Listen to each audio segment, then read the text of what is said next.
Saying hello to everyone. This is Reverend Jerry Hobby. Today is a glorious day. It's about celebrating life and the beauty of life and the expression of who we are. So I am welcoming you now. I see the beautiful birds in my yard just having fun, just dancing up and down. It's all about celebration today. And so I'm going to invite you to join us in this field of play as we warm. I'm going to call it the sands of life because it's National Sand Day and it is also National Kinetic Sand Day. It is National Raspberry Bomb Day and it is National Sons and Daughter Day. We're all sons and daughters of the infinite. And this thing we call life is a field that we forget, is a place where we get to energetically grow and embrace the beauty of life that includes the sweetness of life. Our way of doing it. It's not about physically eating, that's one way. But our way is just simply moving into the place of the silence, warming the field, and allowing the richness of the silence to anchor us into the day so that we can enjoy all the blessings of the human experience. So I invite you to sit with us for a moment and also enjoy the sacred readings.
Our reading this morning comes from 365 Science of Mind, A Year of Daily Wisdom by Ernest Holmes. And today's reading is entitled, I Bear the Eternal Stamp of Individuality. Life has set the stamp of individuality on your soul. You are different from any other person who ever lived. You are an individualized center in the consciousness of God. You are an individualized activity in the action of God. You are you, and you are eternal. Therefore, do not wait for immortality. The resurrection of life is today. Begin to live today as the immortal being you are, and all thought of death, all fear of change will slip from you. You will step out of the tomb of uncertainty into the light of the eternal day. Say, I know that every apparent death is a resurrection. Therefore, gladly, I die to everything that is unlike the good. Joyfully, I am resurrected into that which is beautiful, enduring, and true. Silently, I pass from less to more, from isolation into inclusion, from separation into oneness. Today, realizing that there is nothing in my past that can rise against me, nothing in my future that can menace the unfoldment of my experience. I know that life will be an eternal adventure. I revel in the contemplation of the immeasurable future, the path of eternal progress, the everlasting of my own being, the ongoing of my life, the daily renewed energy and action of that divinity within me that is forever set the stamps of individualized being on my mind. I invite you to breathe this morning. Excuse me. And I invite you to move into the place of surrender and release, letting go of anything that constricts you, letting go and allowing for the infinite divine understanding of the infinite in action. Its uniqueness, our authentic stamp on who you are to expand. We release any childishness, that's separation, all the separation, and align with our true essence, the eternal one. I'm hearing eternal givingness of the nature of God, the nature of love.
How good it is to sit in the silence.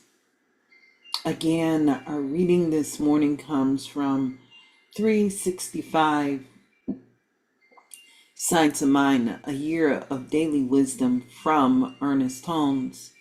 And today's reading is entitled, I Bear the Eternal Stamp of Individuality. Life has set the stamp of individuality on my soul. You're different, or I am different, from any other person that has ever lived. I am an individualized center in the consciousness of God. I am an individualized activity in the action of God. I am eternal.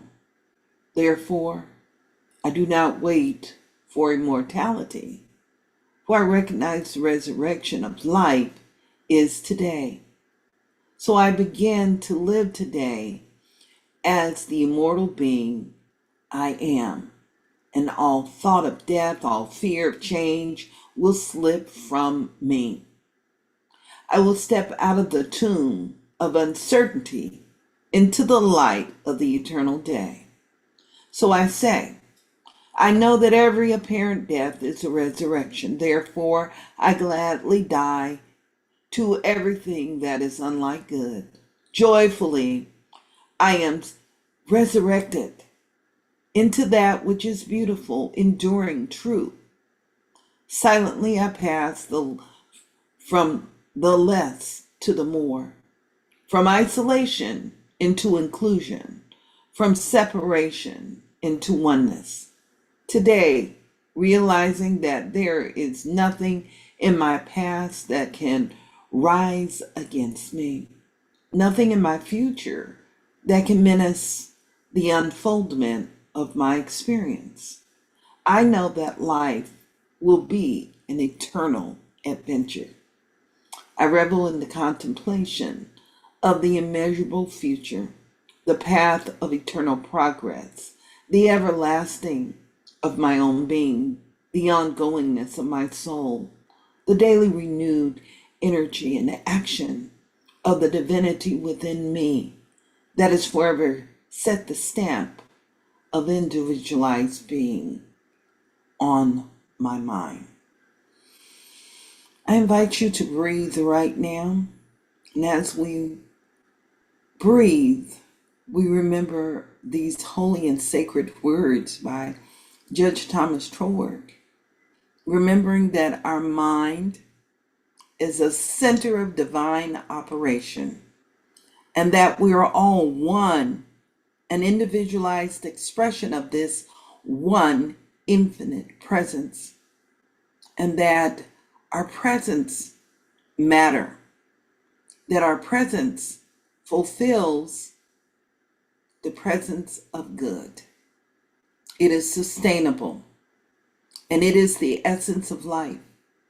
And from this space right here, right now, we anchor in this awareness, knowing that a power for good exists within each and every one of us, and that goodness fulfills itself according to our growth, our maturity, and our understanding of this presence and this power.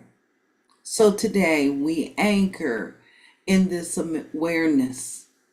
We surrender and allow for that center of divine operation to surface as our life and surface as good, releasing any sense of blame or shame, anything that is outside of ourselves, and in embracing our truth right here, right now. Something powerful sets itself in motion, far greater than we've ever experienced before, and that far greater is the presence of the great I am, expanding and growing in its unique way. So we breathe and we smile. We allow ourselves to be an instrument of good, a contributor of good, an essence that supports greatness at every point in life. And it shows up in our lives in practical ways today. So we are indeed blessed as we contribute, as we support, as we grow into the truth of who we truly are. Divine blessings, allowing the sweetness of the essence of life to fuel itself in our growth, in our self-awareness, in our strength and our power, knowing that it only enhances life everywhere for every being on this planet. And we breathe as we play in this thing called life, as we play in this thing that is eternal, contributing to more good and releasing any sense of separation, any sense of strife, and allowing only good. So I'm so grateful this morning, knowing this truth, knowing that it has amplified itself in all the areas of our life. That includes our work in the world. It includes the choices that we make. It includes life and good everywhere on this planet. It includes our leadership. For I know that there is a pivotal presence unfolding from our contributions and the way we show up as a collective. So I'm knowing the grace of the divine, expressing and including everyone, and it is all good for each individual. I release these words, they're simple, and I simply allow it to be. We affirm together, and so it is, and now it is. Amen, Amen, and Ashe. Amen. I open my eyes, I look out to everyone that is here. I'm going to say today is a blessed day. I hear the words blessed always. There are so many ways that you can engage with this spiritual community throughout the week. But today is a very special day. We get an opportunity, you get an opportunity again to participate in what we call our Power 8 Peace Group that is ran by our Reverend Dr. Victoria Bomberi. That's a group that comes together and we focus on peace, and that peace is so inclusive. Even though that peace is oriented for children and families that have been separated from one reason or another, it is about the unification and the coming together. It also includes whatever is going on to you in your life, because we all contribute to peace in the world. So that takes place at 12 noon. And then, of course, at 5 o'clock, we've started a class, and it's not too late. This is your last opportunity to join us for what we call the Power 8 Peace Group. And that group starts at 5 p.m. Pacific time. These are Pacific time zones. Visit us at seatfm.org. It will give you more information on how you can join our group. We're going to say goodbye to the YouTube audience.